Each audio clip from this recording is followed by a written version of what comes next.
Good morning students, welcome back. तो हम BSc second year में बात कर रहे थे अपने साइकस की, और हमने प्रीवियस वीडियो में साइकस के मेल रिप्रोडक्टिव ऑर्गन्स नर जननांग को हमने कंप्लीट कर लिया था। उसमें हमने माइक्रोस्पोरेंजिया के बारे में पढ़ा था। उसके बाद में हमने नर युग्मकोद्भिद मेल गैमेटोफाइट्स को भी देख लिया था, जिसमें कि पराग नलिका के द्वारा वह अपने मादा जननांग में प्रवेश करता है और अपने न्यूक्लियस को, स्पर्म को क्या है उसमें वो मादा जननांग में या अपने मादा भाग में अपने स्थानांतरित करता है, जिससे क्या होगा, अपना निषेचन उसमें हो जाता है। ठीक है, तो हम मेल रिप्रोडक्टिव ऑर्गन्स की बात कर चुके हैं। आज की क्लास में हम पढ़ेंगे अपना फीमेल रिप्रोडक्टिव ऑर्गन्स, क्या मादा जनन भाग, जो कि साइकस में हम मादा जननांग भाग होता है, वह हम आज की क्लास में देखेंगे। ठीक है, तो साइकस में जो मादा जनन भाग होता है, फीमेल रिप्रोडक्टिव ऑर्गन्स, वह सामान्यतः हमें गुरु बीजाणु पर्णों के रूप में वह दिखाई देता है। किसमें? मेगास्पोरोफिल या गुरु बीजाणु पर्णों के रूप में हमें देखने को मिलता है। साइकस में मादा शंकु का निर्माण नहीं होता है। क्या नहीं होता है? साइकस में मादा शंकु फीमेल कॉन का फॉर्मेशन नहीं होता है। ये बात मैंने आपको पहले भी बताई थी। ठीक है, आज भी आप देख सकते हो कि मादा में शंकु का निर्माण नहीं होगा। गुरु बीजाणु पर्णों के द्वारा ही यह मादा जनन भाग को प्रदर्शित करता है। ठीक है, तो फीमेल रिप्रोडक्टिव ऑर्गन साइकस में क्या होगा? गुरु बीजाणु पर्ण। ठीक है, क्या होगा? गुरु बीजाणु पर्ण। तो फीमेल रिप्रोडक्टिव ऑर्गन क्या होगा साइकस में? मेगा स्पोरोफिल गुरु बीजाणु पर्ण ही अपने क्या कहलाते हैं? ये गुरु बीजाणु पर्ण यहाँ पर मादा जनन भाग हमें यहाँ पर देखने को मिलता है। दूसरी बात आती है कि साइकस में फीमेल कौन, मादा शंकु, क्या बोलेंगे इसको हम? मादा शंकु का फॉर्मेशन या निर्माण नहीं होता है। ठीक है, तो ये दो बात हमें साइकस के मादा जनन भाग में हमें देखने को मिलती हैं। ठीक है, जो ये अपने स्पोरोफिल होते हैं वो कैसे हैं? यहाँ पर मेगा स्पोरोफिल गुरु बीजाणु पर्ण के रूप में यहाँ यह उपस्थित होते हैं। गुरु बीजाणु पर्ण पर अपने किनारों के पार्श्वीय भागों पर यह बीजांड यहाँ पर लगे हुए रहते हैं। तो साइकस में मेगा स्पोरोफिल के पार्श्वीय भाग पर बीजांड या ओव्यूल, क्या बोलेंगे इनको? ओव्यूल लगे हुए होते हैं। वहाँ पर भी पार्श्वीय भागों में यह लगे हुए होते हैं, हमें वह दिखाई देते हैं। और हमने मेल रिप्रोडक्टिव ऑर्गन्स में बात की थी कि जो साइकस का तना होता है वह अपना कैसा होता है? मोनोपोडियल प्रकार का। कैसा होता है? अपना मोनोपोडियल प्रकार का तना पाया जाता है, और उनमें जो वृद्धि होती है वो होगी हमारी मोनोपोडियल प्रकार की वृद्धि हमें यहाँ देखने को मिलती है। तो मादा भाग में भी हम देखते हैं जब गुरु बीजाणु पर्ण होते हैं, विकसित होते हैं, तो तने के पार्श्वीय भागों में ये पाए जाते हैं, और जो अपना तना होता है वह सीधा शीर्ष की ओर वृद्धि करता हमें दिखाई देता है। इसलिए जो मादा पादप का तना, क्योंकि साइकस में कैसा है? नर पादप अलग होता है और मादा भाग कैसा होता है? अलग होते हैं। दोनों ही अपने अलग अलग पादों पर अपने क्या होते हैं? रिप्रोडक्टिव ऑर्गन्स अलग अलग होते हैं। ठीक है, अपने देखा था ना, उसमें एक लिंगी अवस्था हमें यहाँ पाई जाती है। तो तो मादा पादप का तना भी मोनोपोडियल, कैसा, मोनोपोडियल प्रकार की वृद्धि प्रदर्शित करता है। ठीक है, तो मोनोपोडियल प्रकार की वृद्धि भी यहाँ हमें देखने को मिलती है। मेगास्पोरोफिल जो होते हैं वो अपने पार्श्वीय भागों पर यहाँ उपस्थित होते हैं। तो मेगास्पोरोफिल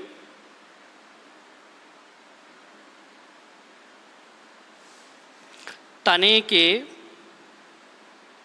शीर्ष भाग पर पार्श्वीय स्थानों पर या पार्श्वीय भागों में उपस्थित होते हैं। कहाँ पर होंगे ये? पार्श्वीय भागों पर उपस्थित होंगे। और जो गुरु बीजाणु पर्ण होते हैं वो धीरे धीरे वृद्धि करते हैं और अपनी संख्या में यह बढ़ोतरी करते हैं। इनका जो आकार होता है वह भी हमें बड़ा दिखाई देता है। तो साइकस में सामान्यतः इनकी जो लंबाई होती है गुरु बीजाणु पर्णों की वह 15 से 20 सेंटीमीटर तक हमें यह दिखाई देते हैं। कितने? 15 से 20 सेंटीमीटर के गुरु बीजाणु पर्ण हमें साइकस के मादा भाग पर यह उपस्थित होते हैं। साइकस की अलग अलग जातियों में यह गुरु बीजाणु पर्ण की लंबाई हमें क्या है? अलग अलग रूप में हमें देखने को मिलती है। जैसे कि साइकस रम्फाई में हमें 30 सेंटीमीटर तक मिलता है। साइकस सर्सिनेलिस में भी हमें 30 सेंटीमीटर से ज़्यादा 35 सेंटीमीटर तक वहाँ हमें यह संरचना देखने को मिलती है। तो हम एक सामान्यतः लंबाई की बात कर रहे हैं तो उसमें आएगा हमारा केवल 15 से 20 सेंटीमीटर की लंबाई। ठीक है, साइकस सर्सिनेलिस में 35 सेंटीमीटर तक और साइकस रम्फाई में यह 30 मीटर तक लंबाई का गुरु बीजाणु पर्ण हमें यहाँ देखने को मिलता है। ठीक है, जो मेगास्पोरोफिल होगा तने के पार्श्वीय भागों पर होगा। तने के पार्श्वीय भागों पर होगा तो तना अपने शीर्ष से ऊपर की ओर वृद्धि कर जाएगा और वहाँ पर हमें कैसी वृद्धि मिलेगी? मोनोपोडल प्रकार की वृद्धि यहाँ हमें देखने को मिलती है। एक बात आप ये याद रखना कि साइकस में कभी भी मादा शंकु का निर्माण नहीं होता है। इट्स वेरी इंपॉर्टेंट कि मादा शंकु का निर्माण साइकस में हमें देखने को नहीं मिलता है। तो मैंने आपको ये दूसरे पॉइंट में बता दिया है, क्लियर कर दिया है कि साइकस में फीमेल कौन, मादा शंकु का फॉर्मेशंस नहीं होता है। वेरी वेरी इंपॉर्टेंट है। कई लोग इसको क्या है बोल देते हैं कि साइकस में मादा शंकु का निर्माण होता है। वो इसलिए बोलते हैं क्योंकि नर शंकु का निर्माण भी हमें मिलता है, तो शायद क्या पता मादा शंकु का निर्माण भी यहाँ पर हो, जबकि ऐसा नहीं है। साइकस में मादा शंकु का निर्माण नहीं होता है। केवल वह अपने फीमेल भाग को किसमें प्रदर्शित करता है? मेगास्पोरोफिल के रूप में, गुरु बीजाणु पर्ण के रूप में। इसलिए हम साइकस में जो फीमेल रिप्रोडक्टिव ऑर्गन्स होते हैं, मादा जनन अंग, उसको हम गुरु बीजाणु पर्ण कहते हैं। ठीक है, क्या कहते हैं? गुरु बीजाणु पर्ण। अब हम बात करते हैं कि जो अपना गुरु बीजाणु पर्ण है साइकस की अलग अलग जातियों में अलग अलग पाया जाता है तथा अपने बीजाणु गुरु बीजाणु पर्ण पर इसमें बीजांड अपने आधारीय भाग पर, ग्रंथीय भाग पर यह पाए जाते हैं। तो अपन अब देखेंगे गुरु बीजाणु पर्ण को, जो कि अपना क्या है? फीमेल रिप्रोडक्टिव ऑर्गन्स ही है। ठीक है,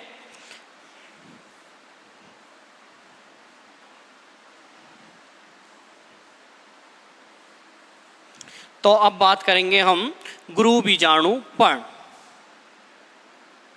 मेगा स्पोरोफिल। तो साइकस में जो गुरु बीजाणु पर्ण है वो मादा जनन भाग है, तो इसके साइड में हम इसको लिख देते हैं फीमेल रिप्रोडक्टिव ऑर्गन। ठीक है, जो कि हमारा टॉपिक भी है। तो मेगास्पोरोफिल की बात करें तो साइकस में जो मेगास्पोरोफिल है तने के पार्श्वीय भागों में लगा हुआ होता है। अपना कैसा होता है, ये मोटा होता है, चर्मिल प्रकार का होता है और सामान्यतः साइकस के पत्तियों में हमें मरोदभिद भी लक्षण दिखाई देते हैं, इसलिए यह मोटा स्तर होता है। क्यूटिनस का इसमें स्तर हमें पाया जाता है।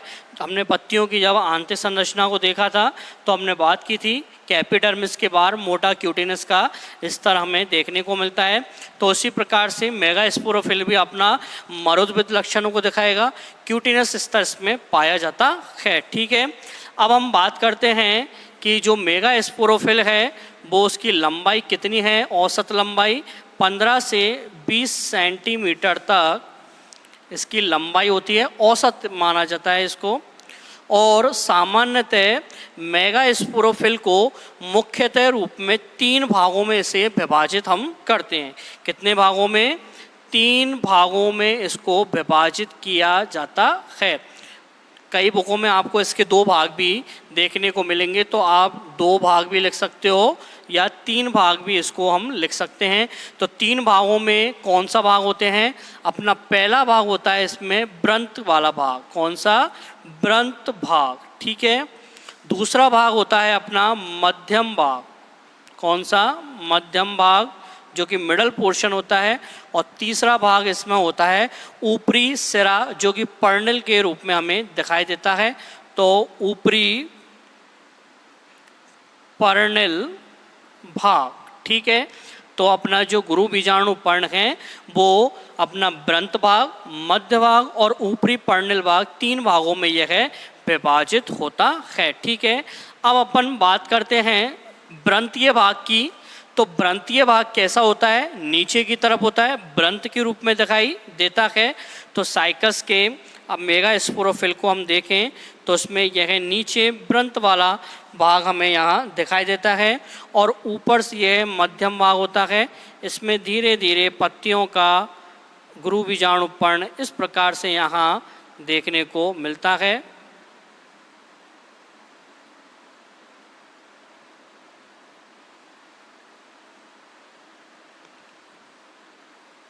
इस प्रकार से यह गुरु बीजाणु पर्ण हमें देखने को यहाँ मिलता है। ठीक है। तो ये नीचे का जो भाग होता है यह ब्रंत वाला भाग होता है और इस ब्रंत भाग के थोड़ा ऊपर की तरफ हम बढ़ते हैं तो यहाँ पर ये मध्यम भाग होता है और यहीं पर अपने क्या है, क्या लगे हुए होते हैं? बीजांड लगे हुए होते हैं। तो यहाँ पर हमें बीजांड पाए जाते हैं।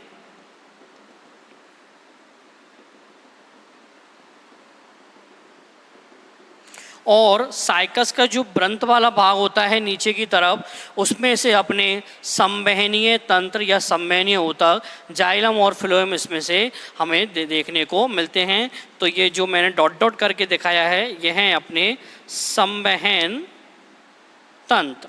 ठीक है। जिसमें अपना क्या आएगा? जाइलम और फ्लोएम। तो इस प्रकार से जो अपना साइकस का ब्रंत होता है नीचे की तरफ पाया जाता है गुरु बीजाणु पर्ण पर और सामान्यतः यह कैसा होता है? चर्मिल होता है, मोटा होता है। कैसा होगा ये? मोटा होता है, मांसल प्रकृति का हमें दिखाई देता है। तो इसकी प्रकृति कैसी हो जाएगी? मांसल प्रकृति हमें यहाँ देखने को मिलती है। तो ब्रंत भाग हमने देख लिया कैसा है, मांसल है, गुरु बीजाणु पर्णों पर नीचे की तरफ पाया जाता है। ठीक है। और इसमें ब्रंत वाले भाग से हमें संवहन तंत्र नजर आते हैं जाते हुए।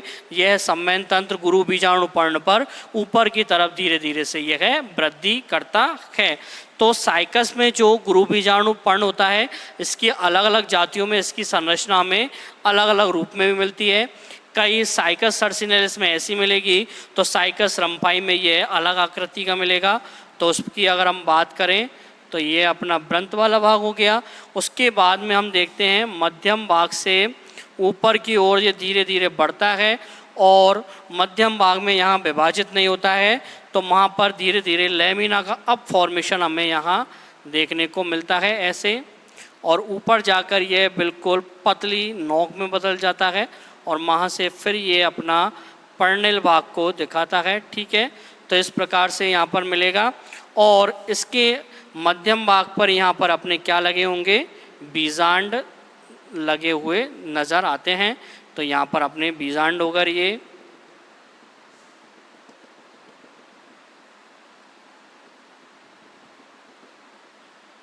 तो यहाँ पर ये अपना है वृंत, यह है हमारा मध्यम भाग और यह है हमारा ऊपरी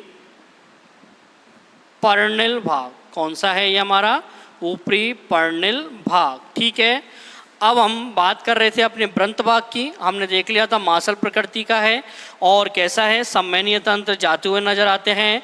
और वृंतीय भाग जो होता है सामान्यतः बंधीय प्रकृति का होता है। कैसा होगा ये, बंधीय होगा, स्ट्राइल होगा, अपने जनन में भाग नहीं लेता है।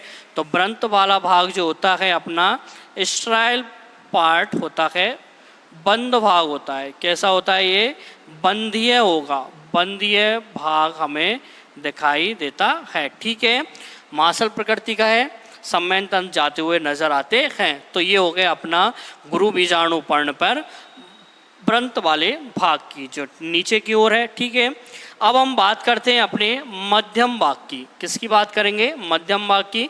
मिडिल पोर्शंस को हम देखते हैं तो साइकस के गुरु बीजाणु पर्ण पर मध्यम भाग वृंत वाले भाग के ऊपर ही होगा और अपने ऊपरी पर्णिल भाग के नीचे की ओर यह पाया जाता है। ठीक है, इस मध्यम वाले भाग पर अपने साइकस में बीजांड यहाँ पर लगे हुए हमें दिखाई देते हैं। तो आप इस डायग्राम में देखो, ये मैंने मध्यम भाग बताया है, यहाँ पर यह है बीजांड यहाँ पर लगे हुए होते हैं। तो यह है अपने बीजांड। क्या है ये, अपने बीजांड या ओव्यूल इनको हम बोलते हैं। ये यहाँ मध्यम भाग पर नजर आते हैं। बीजांड का मध्यम भाग पर लगे हुए होने से यह मध्यम भाग अपना कैसा होता है, उर्वर होता है। कैसा होगा, फर्टाइल होगा, जनन क्षम होगा, जनन करने के लिए उत्तरदायी होता है। तो मध्यम भाग जो कैसा होता है अपना, फर्टाइल होता है। कैसा होगा ये, फर्टाइल पार्ट होगा, जनन क्षम। कैसा होगा ये, जननक्षम भाग हमें यह दिखाई देता है। ठीक है, तो जो साइकस की अलग अलग जातियां हैं उनमें यह बीजांड की संख्या जो होती है वो अलग अलग हमें दिखाई देती है। ठीक है, तो हम बात करते हैं सबसे पहले साइकस, किसकी बात करते हैं हम, साइकस रेव्युलोटा की। तो साइकस रेव्युलोटा में हम अगर गुरु बीजाणु पर्ण को देखें तो वहाँ पर इसकी लंबाई, गुरु बीजाणु पर्ण की लंबाई हमें यहाँ पर 15 से 20 सेंटीमीटर दिखाई देती है। ठीक है, कितनी देगी यहाँ पर, 15 से 20 सेंटीमीटर दिखाई देगी। और जो बीजांड की संख्या यहाँ पर होती है वह हमें 2 से 6 दिखाई देती है। तो बीजांड की संख्या कितनी होगी, 2 से 6। तो मैं यहाँ पर ऊपर इसको लिख देता हूँ, बीजांड की संख्या। तो बीजांड की संख्या यहाँ पर हमें कितनी मिल गई, 2 से 6। और जो साइकस रेवुलोटा में यह बीजांड होता है अलग अलग रंग का हमें दिखाई देता है। कैसा होगा ये, अलग अलग रंग में हमें लाल दिखाई देगा, नारंगी रंग का दिखाई देगा, हरे रंग का दिखाई देगा, अलग अलग रंग इसमें हमें देखने को मिलते हैं। तो यह जो साइकस रेवुलोटा का बीजांड होता है यह सामान्यतः हमें नारंगी रंग का दिखाई देता है। कैसा दिखाई देगा ये, नारंगी रंग का दिखाई देगा। तो साइकस रेवुलोटा में गुरु बीजाणु पर्णों की लंबाई 15 से 20 सेंटीमीटर, बीजांड की संख्या है 2 से 6 और रंग होगा इसमें नारंगी रंग का। ठीक है, अब हम बात करते हैं अपने साइकस रम्फाई की। किसकी बात करेंगे हम, साइकस रम्फाई की। और साइकस रम्फाई में गुरु बीजाणु पर्ण की लंबाई हमें मिलती है 15 से 30 सेंटीमीटर। कितनी मिलेगी ये, 15 से 30 सेंटीमीटर होगी। और जो इसमें बीजांडों की संख्या होगी वह होगी हमारी 2 से लेकर 5 तक यहाँ बीजांड हमें देखने को मिलते हैं। मध्यम भाग पर यह साइड की पार्श्वीय भागों पर यह लगे हुए होते हैं। और इनमें जो बीजांड का रंग होता है वो हमें हरा रंग का दिखाई देता है। कैसा होगा, इसमें हरा रंग का दिखाई देगा। उसके बाद में हम बात करते हैं अपने साइकस की तीसरी जाति साइकस सर्सिनेलिस की। किसकी बात करेंगे हम? साइकस सर्सिनेलिस। ठीक है, तो साइकस सर्सिनेलिस में हम देखते हैं कि इनमें जो गुरु बीजाणु पर्ण की लंबाई होती है वो 15 से 35 सेंटीमीटर तक हमें नज़र आती है, और इनमें जो बीजांड होते हैं वो अधिक संख्या में यहाँ लगे हुए होते हैं। तो यहाँ गुरु वहाँ पर बीजांड की संख्या जो होगी वो 6 से 12 तक हमें देखने को मिलेगी। गुरु बीजाणु पर्ण पर बीजांड कितने होंगे? यहाँ पर 6 से 12।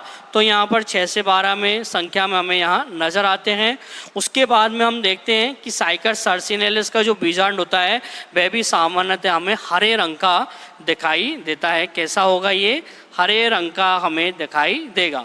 तो इस प्रकार से साइकस के जो अलग अलग जातियां हैं, साइकस रेविलोटा, साइकस रम्फाई और साइकस सर्सिनेलिस, इसमें अपने गुरु बीजाणु पर्णों की संख्या अलग होगी, बीजांड की संख्या भी अलग होगी, और हमें क्या है, इनका अलग अलग रंग भी हमें देखने को मिलता है। ठीक है, तो गुरु बीजाणु पर्ण में हमने ब्रंत वाले भाग और मध्यम वाले भाग को देख लिया है। ब्रंत वाला भाग अपना बंदीय है, मांसल प्रकृति का है, नीचे की ओर पाया जाता है, सम्मैनी तंतु दिखाई देते हैं। मध्यम भाग जो होता है फर्टाइल होता है, मध्य में होता है। इसमें से हमें क्या होगा? जननक्षम वाले भाग पाए जाएंगे जो कि मादा में बीजांड के रूप में यहाँ व्यवस्थित होते हैं।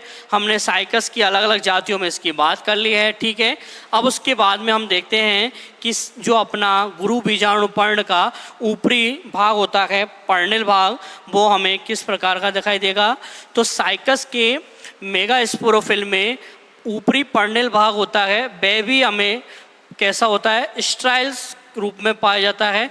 बंदीय भाग होता है, ये भी कैसा होगा? ये बंदीय भाग दिखाई देता है।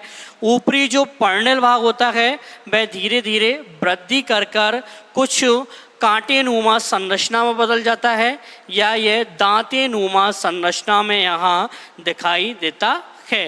तो साइकस में गुरु बीजाणु पर्ण का ऊपरी पर्णिल भाग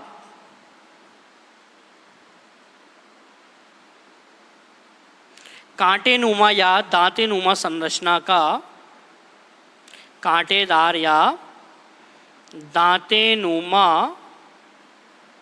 संरचना में दिखाई देता है। ठीक है, तो ये है हमें कांटेनुमा या दांतेनुमा संरचना में हमें देखने को मिलेगा। बंदीय भाग यह हमें पाया जाता है। अब वो जो साइकस का जो पर्णिल भाग होता है, अगर हम साइकस के पुराने पादपों की बात करें, अगर साइकेडोफाइटा प्लांट्स की बात करें जो कि हमें जीवाश्म रूप में मिलते हैं, तो जीवाश्म रूप में जितने भी साइकस के समान दिखने वाले पादप थे उनमें यह पर्णिल भाग अपना कैसा पाया जाता था? हरा रंग का पाया जाता था। पर्णिल भाग था उसमें यह अपना विकसित होता था, लेकिन धीरे धीरे जब यह अपने जातीय वृत्तीय अवस्था में फाइलोजेनेटिक स्टेज में ये आगे की ओर बढ़ा तो यह पर्णिल भाग अपना कैसा हो गया? दांते नुमा संरचना में या कांटेदार नुमा संरचना में यह बदल जाता है। तो इसमें अगर देखते हैं हम तो यहाँ पर हमें यह साइकस में यहाँ कांटे नुमा संरचना में या दांती नुमा संरचना में हमें यहाँ देखने को मिलता है। तो जातीय वृत्तीय अवस्था में फाइलोजेनेटिक स्टेज में यह हमें कैसा पाया जाता है? अलग प्रकार का पाया जाता है। जो इसका पर्णिल भाग होता है वह हमें आद्य रूप में देखने को मिलता है। कैसा है? हमें पर्णिल भाग आद्य रूप, पर्णिल भाग आद्य रूप में मिलता है। और जो अपना कांटे नुमा भाग है, कांटे नुमा, वह हमें कैसा मिलता है? प्रागत रूप में। किस फॉर्म में? एडवांस रूप में हमें यहाँ देखने को मिलता है। ठीक है, तो इस प्रकार से क्या होता है? साइकस में मेगास्पोरोफिल हमें दिखाई देता है, जिसमें अपना क्या है? ब्रंतीय भाग, मध्यम भाग और ऊपरी पर्णिल भाग हमें यहाँ देखने को मिलता है। ठीक है, अब उसके बाद में हम बात करेंगे कि साइकस के जो मध्यम भाग है वहाँ पर हमें क्या मिलते हैं, बीजांड देखने को मिल रहे हैं। और यह जो बीजांड होते हैं सामान्यतः इनमें क्या होगा, एक अध्यावरण पाया जाता है उनके ऊपर। बीजांड के अंदर हमें आर्किगोनिया दिखाई देता है। बीजांड में अपने पोलन चैम्बर्स हमें दिखाई देते हैं और कई प्रकार की इसमें संरचनाएं होती हैं। ठीक है, और इसमें रुजु प्रकार का बीजांड हमें देखने को मिलता है। बाहर से देखने पर यह बीजांड हमें कैसा दिखाई देता है, गोलाकार अवस्था में यह हमें नजर आता है। मध्यम भाग पर यह पार्श्वीय भागों पर लगे हुए नजर आते हैं। ठीक है, तो इस डायग्राम में आपको पार्श्वीय भागों पर मिल रहे हैं। ठीक है, यहाँ पर कई बुकों में आपको यह देखने को मिलता है कि जो साइकस में बीजांड होते हैं वह गुरु बीजाणु पर्ण के व्रंतीय भाग पर भी पाए जाते हैं। ठीक है, तो व्रंतीय भाग वहाँ पर क्या है, वो मध्यम भाग को नहीं बताते हैं, लेकिन हम क्या बोल रहे हैं कि जो साइकस का गुरु बीजाणु पर्ण होता है वो सामान्यतः 3 भागों में व्रंत, मध्यम और ऊपरी पर्णिल भाग के रूप में हमें देखने को मिलता है। ठीक है, तो आज की क्लास में हम इतना ही देखते हैं। ठीक है, तो गुरु बीजाणु पर्णों को हमने देख लिया है। गुरु बीजाणु पर्णों के बाद में अगली क्लास में हम बात करेंगे अपने साइकस के बीजांड की। किसकी बात करेंगे हम, बीजांड की, जो कि हमारे मध्यम भाग पर है।